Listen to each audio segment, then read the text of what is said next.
భారత నౌకాదళానికి దన్నుగా నిలిచే CMS-03 భారీ సమాచార ఉపగ్రహ ప్రయోగం విజయవంతమైంది. కొత్త తరానికి చెందిన స్వదేశీ తయారీ బాహుబలి రాకెట్ 4410 కిలోల బరువైన సమాచార ఉపగ్రహాన్ని నిర్దేశిత కక్షలో ప్రవేశపెట్టింది. కౌంట్డౌన్ ముగిసిన 24 గంటల తర్వాత ఈ సాయంత్రం 5:26 LVM-3M5 రాకెట్ నిప్పులు కక్కుకుంటూ నింగిలోకి దూసుకెళ్లింది. పలు కీలక దశలు పూర్తయిన తర్వాత ఉపగ్రహ ప్రయోగం విజయవంతమైనట్లు ఇస్రో ప్రకటించింది. ఇస్రో ఎంతో ప్రతిష్టాత్మకంగా చేపట్టిన CMS-3 సమాచార ఉపగ్రహ ప్రయోగం విజయవంతమైంది. ఇప్పటి వరకు భారత్ తన సొంత రాకెట్ ద్వారా పంపిన ఉపగ్రహాల్లో ఇదే అతిపెద్దది. దీని బరువు 4410 కిలోలు. గతంలో 5800 కిలోలకు పైగా బరువున్న GSAT-11 ఉపగ్రహాన్ని భారత్ ప్రయోగించినప్పటికీ దాన్ని ఫ్రాన్స్ లో Ariane 5VA రాకెట్ ద్వారా ప్రయోగించారు. LVM-3M5 మిషన్ లో భాగంగా ఇస్రో శ్రీహరికోటలోని సతీష్ ధావన్ స్పేస్ సెంటర్ నుంచి బాహుబలి రాకెట్ ద్వారా ఈ సమాచార ఉపగ్రహాన్ని ప్రయోగించింది. కౌంట్డౌన్ పూర్తయిన 24 గంటల తర్వాత సరిగ్గా ఈ సాయంత్రం 5:26 బాహుబలి రాకెట్ నిప్పులు చిమ్ముకుంటూ నింగిలోకి దూసుకెళ్లింది. 8 దశల్లో ఈ ఉపగ్రహ ప్రయోగం పూర్తయింది. తొలి 2 దశల్లో ఇగ్నిషన్ ప్రక్రియ పూర్తి చేశారు. 110 కిలోమీటర్ల ఎత్తుకు చేరుకున్నాక పలు విడతల్లో సెపరేషన్ ప్రక్రియ నిర్వహించారు. చివరగా 179.800 కిలోమీటర్ల ఎత్తులో CMS-03 ఉపగ్రహం వ్యోమనౌక నుంచి విడిపోయింది. ప్రయోగం విజయవంతం కావడంపై ఇస్రో చైర్మన్ నారాయణన్ సంతోషం వ్యక్తం చేశారు. మిషన్లో కీలక పాత్ర పోషించిన శాస్త్రవేత్తలు, సిబ్బందికి అభినందనలు తెలిపారు. వాతావరణం అంతగా సహకరించారు. క్లిష్ట పరిస్థితుల్లో ఈ మిషన్ను పూర్తి చేసినట్లు వివరించారు. ఉపగ్రహాన్ని కక్షలోకి ప్రవేశపెట్టి దశను మార్చిన తర్వాత థ్రస్ట్ ఛాంబర్ను విజయవంతంగా మండించామన్నారు. బాహుబలి రాకెట్ ఉపయోగించి వివిధ కక్షల్లో బహుళ ఉపగ్రహాలను ప్రయోగించే మిషన్లకు ఈ ప్రయోగం కీలకం కానుందన్నారు. The CMS-03 is the heaviest satellite launched by the LVM-3 to the GTO orbit so far.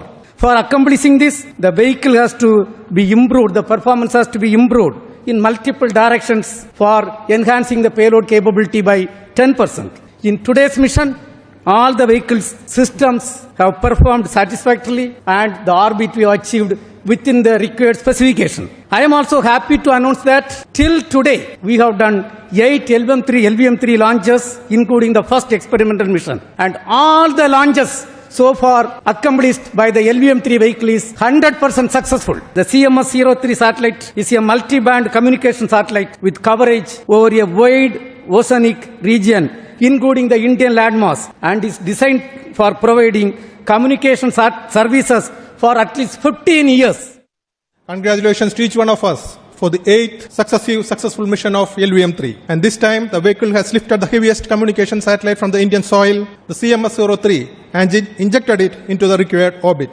And also for the first time, we have demonstrated the reignition of the cryogenic engine. This success truly reflects ISRO's spirit of teamwork. And with the same determination and teamwork, we will continue to make our nation proud. Hindu మహాసముద్రంలో దేశ ప్రయోజనాలను రక్షించుకోవడంతో పాటు వ్యూహాత్మకంగా పైచేయి సాధించే లక్ష్యంతో భారత్ ఈ ప్రయోగం చేపట్టింది. సాగరంలో మోహరించిన యుద్ధ నౌకలు, జలాంతర్గాములు, నేలమీదున్న నియంత్రణ కేంద్రాలతో భద్రమైన కమ్యూనికేషన్లు సాగించేందుకు ఈ ఉపగ్రహం తోడ్పాటు అందిస్తుంది. హిందూ మహాసముద్రంలో పెరుగుతున్న చైనా నౌకాదళం కదలికలను పసిగట్టడానికి ఉపయోగపడుతుంది. 4410 కిలోల బరువున్న CMS-03 మన భూభాగం నుంచి భూ అనువర్తిత బదిలీ కక్షలోకి ప్రయోగించిన ఉపగ్రహాలన్నింటిలోకి అత్యంత బరువైనదిగా గుర్తింపు పొందనుంది. CMS-03 ఒక బహుళ బ్యాండ్ ఉపగ్రహం. ఉపఖండం చుట్టూ విస్తరించిన సువిశాల సాగరంపై టెలికమ్యూనికేషన్ సేవలను మెరుగుపరచడం ఈ ప్రయోగం ఉద్దేశం. ప్రధానంగా నౌకాదళ అవసరాల కోసం ఈ ఉపగ్రహాన్ని ప్రయోగించారు. దీన్ని GSAT-7R అని కూడా పిలుస్తారు. 2013 నుంచి సేవలందిస్తున్న GSAT-7 స్థానంలో ఇస్రో ఈ ఉపగ్రహాన్ని ప్రయోగించింది. CMS-03లో స్వర, డేటా, వీడియో కమ్యూనికేషన్లను రహస్యంగా, భద్రంగా సాగేందుకు ఎక్స్టెండెడ్ సి, KU బ్యాండ్ ట్రాన్స్పాండర్లు ఈ ఉపగ్రహంలో ఉన్నాయి.